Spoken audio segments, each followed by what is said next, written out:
Tu ne peux pas parler de l'Afrique francophone sans évoquer Félix Houphouët-Boigny. Il est le père fondateur de la Côte d'Ivoire moderne, mais aussi un homme complexe, entre vision de paix et pouvoir absolu. Voici l'histoire de Félix Houphouët-Boigny, médecin, planteur, député, ministre, président, et pendant près d'un demi-siècle, l'une des figures les plus puissantes d'Afrique. Il naît en 1905 à Yamoussoukro, dans une famille baoulée influente. Très jeune, il reçoit une double éducation, traditionnelle par sa culture, coloniale par l'école. Il devient médecin, l'un des premiers Africains diplômés dans toute l'AOF, mais se heurte au racisme systémique de l'administration coloniale. Cette expérience le pousse à quitter la médecine pour se lancer dans la politique. En 1944, il fonde le syndicat agricole africain pour défendre les planteurs africains contre les abus du système colonial. Il devient député à l'Assemblée française l'année suivante. En 1946, il obtient l'abolition du travail forcé dans les colonies. Une décision historique qui portera son nom, le décret Houphouët-Boigny. Il enchaîne ensuite les postes au sein du gouvernement français. Ministre de la Santé, ministre de la Coopération, ministre d'État. C'est le premier Africain noir à siéger dans un gouvernement français. En parallèle, il fonde le Rassemblement démocratique africain, RDA, un parti panafricain qui rêve d'une Afrique unie, d'abord proche du Parti communiste, puis plus modéré et allié au général de Gaulle. Contrairement à Sékou Touré en Guinée, qui rompent avec la France, Houphouët prône une indépendance progressive, sans confrontation directe. En 1960, la Côte d'Ivoire obtient son indépendance pacifiquement, et Houphouët-Boigny devient son premier président. Durant les années 60 et 70, il est l'architecte du miracle ivoirien. Une croissance économique fulgurante portée par le cacao, le café et une ouverture aux capitaux étrangers. Le pays attire des migrants venus de toute l'Afrique de l'Ouest.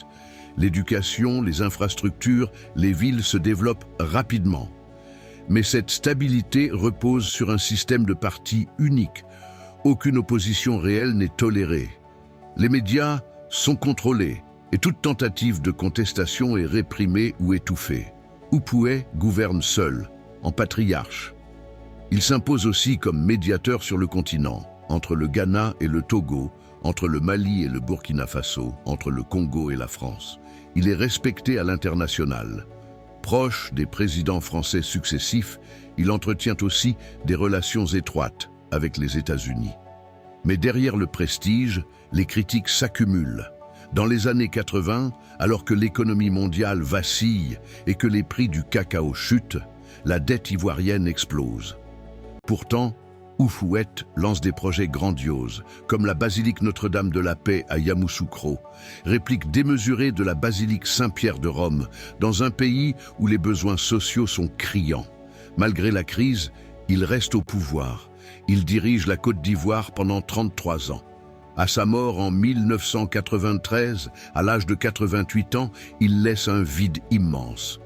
Son successeur, Henri Konan Bédié, n'a ni son autorité ni son charisme.